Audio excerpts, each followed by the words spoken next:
Being a superhero is never an easy job, and when it comes to perception, that is the name of the game. In the real world, people look at certain heroes depending on how they're adapted, their point of view of them, because people like certain heroes, they literally glaze them to oblivion or disrespect them, but all of that is dependent on adaptations.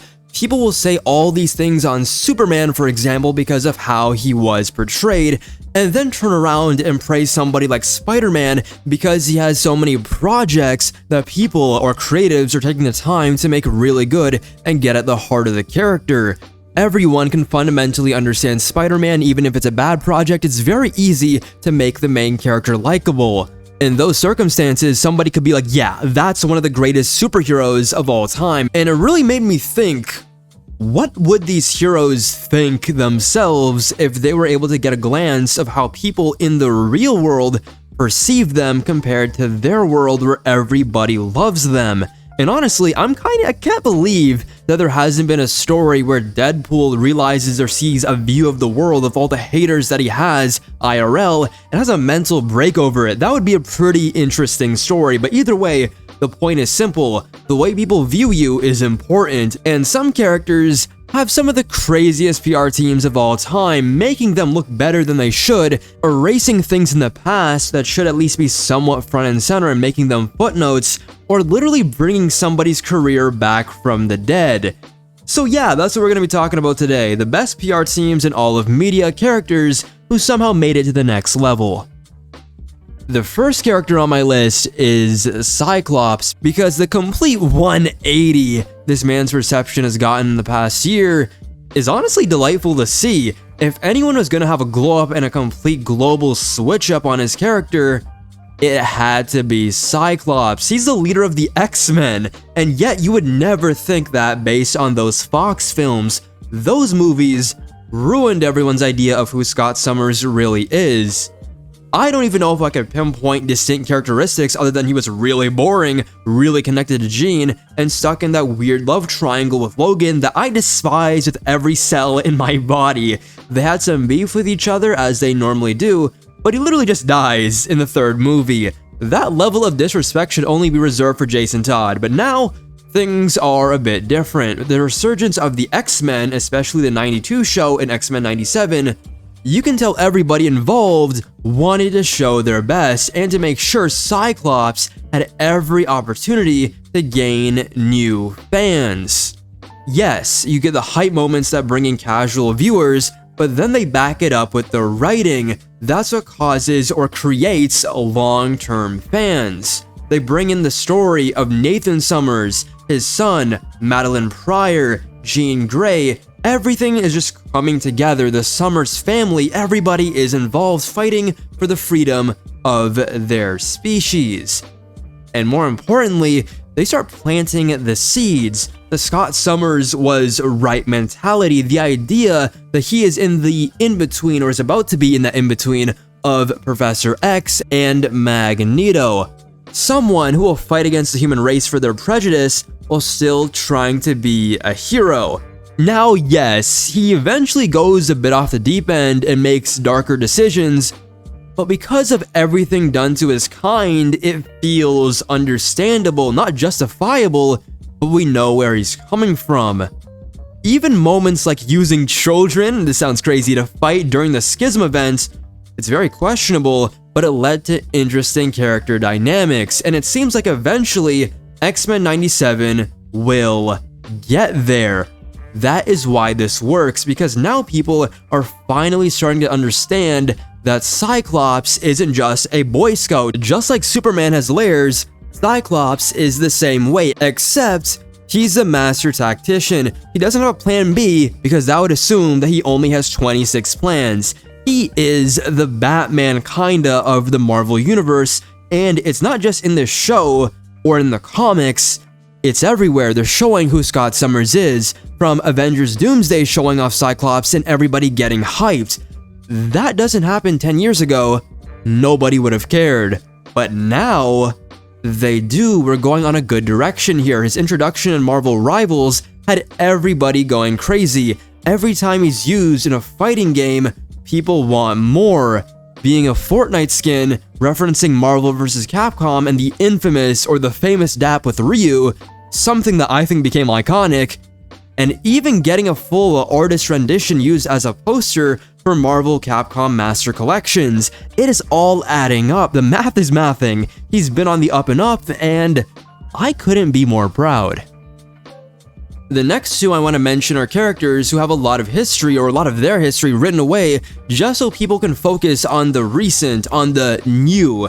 And yeah, the new should take priority, of course, nobody's like questioning that, but you don't get to scrub the past away just to make your character look 10,000 times better. And the first one, it pains me to say, is Daredevil. And this idea that he's never had a bad run. I've said this before and I'll say it again, that is blatantly false. Most of his career pre-Miller only had a couple of standout issues here and there from guest writers, plus some of the Mackenzie and Jim Shooter stuff, but overall, he is not perfect. Just like everybody else, he has had mediocre runs, he has had bad runs, and in the 90s, a lot of it was straight up unreadable. Miller saved this broke boy's life. I'll say it again for everybody in the back, but you'll never hear that on Comic Talk, on Twitter, or even on YouTube, or at least within the more, I don't want to say casual spaces, but within comment sections between people talking to each other. Of course, YouTubers that do video essays, they understand the character, and they know better that this wasn't the case. He wasn't always that good, but for a lot of people, their starting point begins at Marvel Knights and with the Guardian Devil storyline. A storyline that I think is really bad, but people will swear it is amazing. So what does this tell us? Well, is that people will glaze no matter what, even if it's a storyline that is objectively pretty mediocre. His PR team might actually be unmatched because nobody gets past Matt Murdock in his division, and the reason, I think, is simple. In the modern day, he's very consistent. Bendis, Brubaker, Wade, Soule, even with some questionable moments, the highs are so high, they influenced recent shows and their developments. Like Soule, he gave us Muse and a lot of stories that I personally enjoy. So now, that is the narrative, and then you can go a bit further with Zdarsky, a run that for a lot of people is their first Daredevil run, baby's first Daredevil, so of course they glaze it to the ends of the earth, calling it one of the best Daredevil runs of all time. And look, I'll give you this. If it kept the same pace it had at the beginning, I would agree, but it doesn't. There are too many down points, too many moments where the artist changes and it kills the momentum, too many moments where it doesn't even feel like the Matt Murdock of 616 or the Punisher even, but the Netflix versions. Those versions still carry the core of what makes those characters special, but it's not the same, because in most Daredevil runs, for example, to give you a bit of a understanding to what I'm thinking, the religious aspect is there, but it's subtle. It's a backdrop, a theming device, and it builds subtext and elevates the story. Of course, there will be moments where they show you it right in front of your face, there's a Bible passage, or maybe it's a full-on dialogue, but here, it's just hitting you over the head with it. And even stuff like Punisher constantly calling him Red, or pushing him or wanting him to kill, it feels like Netflix Punisher, but even that version eventually realized he didn't want Daredevil to be like him. So what are we doing here? Why would he call Daredevil weak for the way that he's doing things, especially when 616 Punisher has literally said, you don't want to be like me. He doesn't want people, even police officers who actually have authority, to be like him. But here, none of that matters because hype moments and aura carry, and when you have Marco Cicchetto on art with Chip Zdarsky writing, that's enough to carry a lot of the flaws, because Zdarsky, he knows how to make panels and little moments that have so much like aura-filled dialogue that people are willing, or they want to, they feel obligated to repost it for their edits. So that's really how people fall for the propaganda. They don't even read it, they just see it, and it's filled with some music in the background that kind of hits the little stem at the back of your brain, the synapses start firing, and you're like, oh my goodness, this is goated. Oh my, I love Daredevil Zdarsky. It shouldn't really take until Ahmed for people to start calling out that Daredevil has bad runs. I'm not saying Zdarsky is bad, But when you push it as one of the greatest things you have ever read, when even within Daredevil's own catalog there are better, it starts looking a little bit crazy. In a galaxy far, far away, we see a character who I'm actually glad got the PR resurrection, because this man needed it, and that is my goat, your goat, Darth Maul. Because let's be honest, the Phantom Menace version of Maul had a cool design, he introduced the double-bladed lightsaber, and he had amazing fight choreography. And absolutely nothing else. He's a walking, screensaver. He just looks cool. He shows up, he looks intimidating, says barely anything, fights Qui-Gon and Obi-Wan to a standstill, kills one of them, and then dies in the same movie. That's it. That's the man they were hyping up in the beginning. But now enter Dave Filoni and the Clone Wars, because this is where the switch really happens. This is where Maul stops being a prop for Palpatine and actually becomes his own character. They take one of the dumbest ideas possible, that he got cut in half but survived somehow, and instead of making it feel cheap, they lean into it. They turn it into a story of rage, obsession, madness, a man so fueled by hatred for Obi-Wan that he literally refuses to die, with the dark side of the Force fueling his every move. And then they build him back up. The Night Sisters, his brother Savage Opress, they reconstruct his body and restore his mind, not just bringing him back, but evolving him. He's not a Sith pawn anymore. He is his own player. He is his own force, his own colony, separated from the Republic and the Separatists. He has no master to answer to, his own little gray area and belief and ideology that he keeps over his part of the galaxy. Pure ambition at its finest.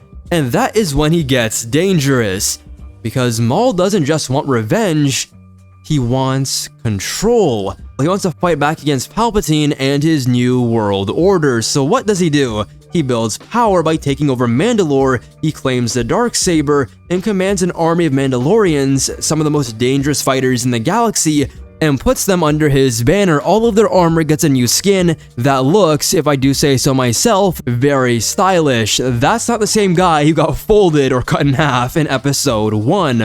At the same time, he's making Obi-Wan's life a living hell, if you know what I'm talking about. Too soon, but it's been years, so we're not gonna do that. But that's what makes it hit, because now their rivalry through the building of this story means more. And then you add Sam Witwer and his voice acting into the mix, and it is just over. It's just so cool. Maul now has a voice, and with all of the creatives behind him, he becomes something very much in between. He's not just a villain, he is an anti-villain, sometimes even borderline an anti-hero, but don't get it twisted, he will betray anyone and everyone if it benefits his goals. That will never change, and he will double down on it. Going further into the future, before A New Hope and right before, of course, the original trilogy, we see Maul in the Rebels TV show, and they complete his arc, a send-off that mirrors everything that he did and where he started.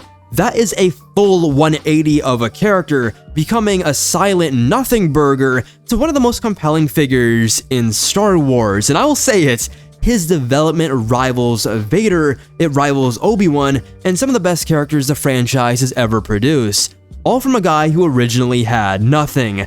In my book, that's an all-time PR save. I don't want to talk about him. Okay, I guess I gotta talk about Red Hood. Jason Todd is a character, you can say that he's bad all you want, and honestly, that's coming from a place of love, I believe that he is, but because I used to love Jason Todd, he was my favorite Robin.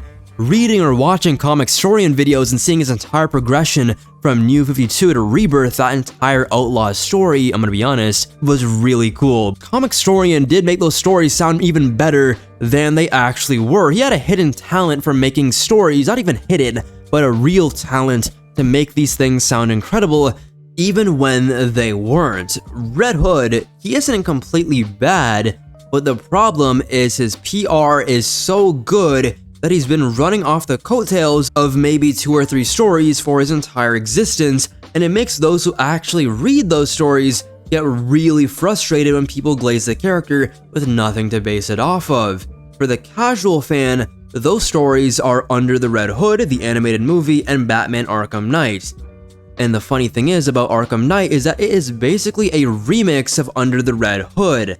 So the same story that made people fall in love with the character is the same story they keep going back to. They never move past it. That's the one thing they have, and they refuse to let it go.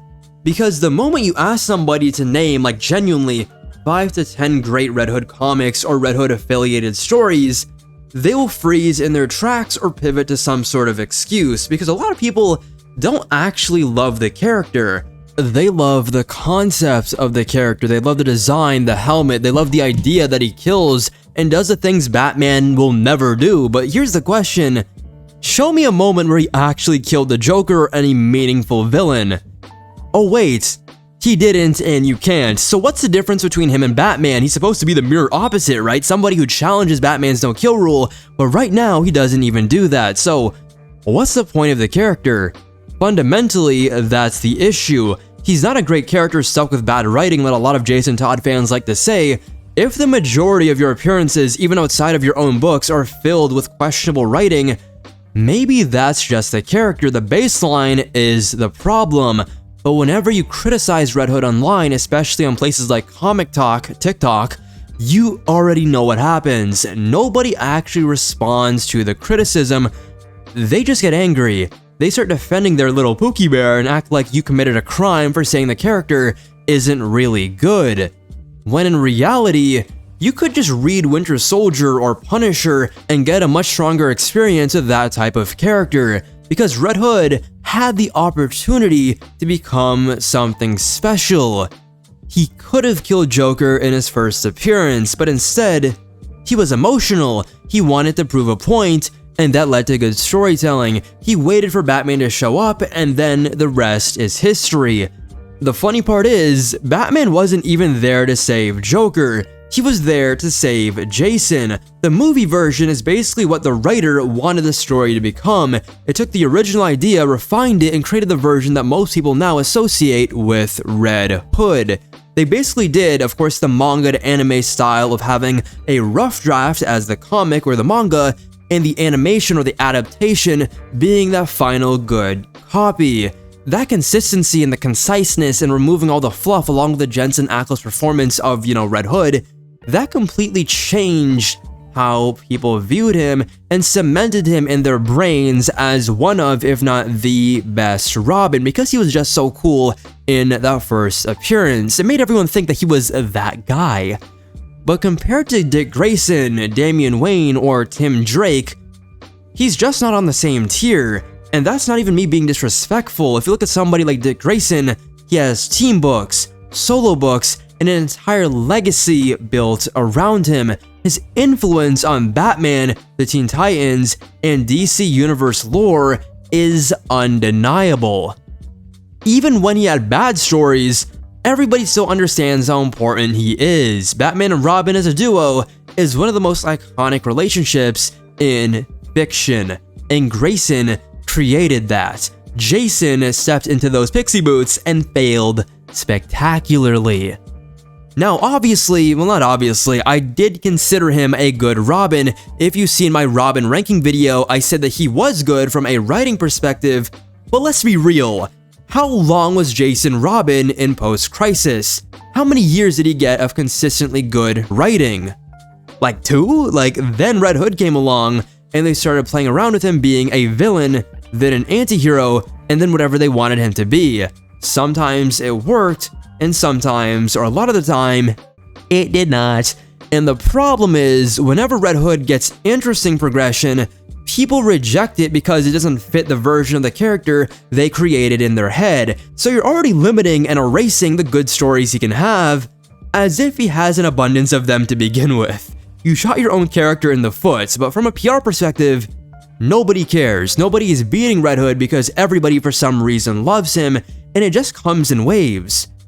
People will wake up and say Red Hood is trash. The next week, he's getting edited alongside Nightwing, and suddenly people are saying he's the upgrade, the superior, he's better, he mogs, stop it, he is not your boyfriend, you don't have to defend him like this. Every time he starts making the progress, he falls back into the same loop repeating the same storyline. But again, PR is undefeated, and nobody who is a normal casual fan will know this. All they see is the 2 pair of guns and the really reflective red mask, and they call it a day. That is all they need to be swooed into liking a character. And honestly, that's kind of base. I can't change your mind. All I want you to do is to stop saying he's better than other characters that he really isn't. It feels like I'm talking about this character every week, but you know, we have to mention Spider-Man. I love Spider-Man. You love Spider-Man. We all love Spider-Man. And from a comic book perspective, even normies can tell you that Spider-Man has had bad comics, at least for maybe a decade or more. That is not new information. The guy has had rough stories for at least a decade and a half. But what I want to talk about in debate goes back to what I said about Red Hood and the no-kill rule debate. Because one thing I constantly see people say about Spider-Man is that unlike Batman, he doesn't have a no-kill rule, and this really prevents him from getting a lot of the hate that Batman gets. But let me stop you right there. They say that he has a no-murder rule, not a no-kill rule, and I have no idea where that came from. If you see anybody say this on your For You page, just know that they are LARPing to the extreme. And if you want to argue with me against this, again, prove it. People will always say, unlike Batman, Spider-Man will kill you if he has to. Okay, when? Give me an example. When you're in school, not to say that that's what we're in right now, but when you're in a debate, you have to give your examples because you could just be saying things without anything real to back it up. And I know people are gonna try to catch me and say, dude, I got you, here's your example, the moment in Back in Black, that storyline where Spider-Man is wearing the black cloth suit and he goes after Kingpin after Aunt May is shot. And he beats the brakes off of him, grabs his skin and holds it as if he's like yanking somebody's shirt and tells him that if anything happens to Aunt May, he'll shoot webs down his throat and kill him. Now, yes, he did say this, but did Aunt May die? No, she survived. And what happens to the Kingpin?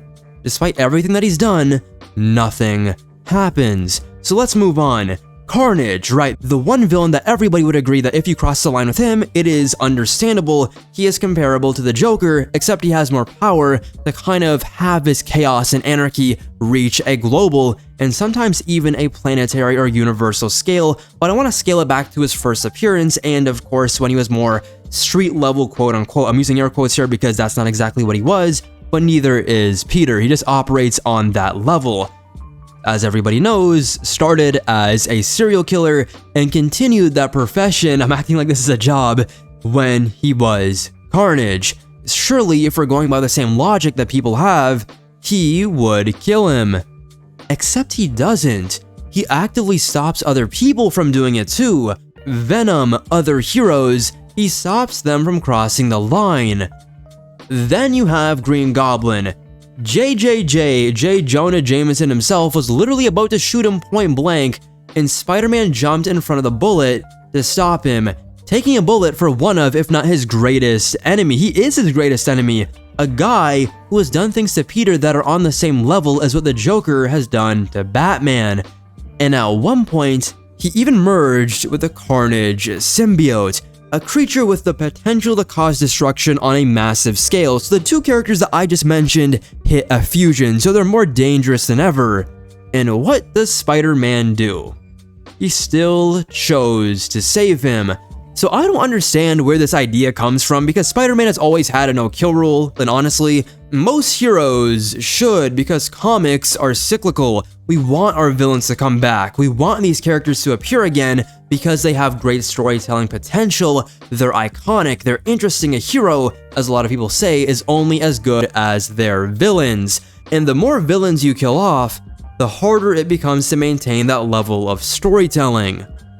Unless you have the ability to create villains that are just as good, if not better than the originals, then it's not worth it. And realistically, that's almost impossible to do that. You might create a few great villains here or there every decade, but creating the quantity and quality needed for monthly comics with the writers constantly changing is something that almost nobody can maintain. That's why Batman writers keep Joker, that's why Spider-Man writers keep Green Goblin, Venom, Doc Ock, and the rest of his rogues, because they know what they have.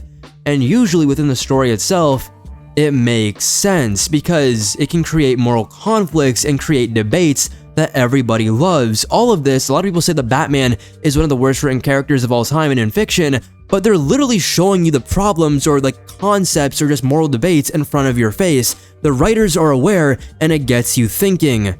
You think this is bad writing? No, it's deliberate and you're engaging in it. You're taking the time out of your day to write that comment and telling everybody that you have very little understanding about the writing process and character flaws. That's what I get from it. I don't know what you get from it, but it seems like that is the common consensus when people say these things. It's what keeps these characters interesting.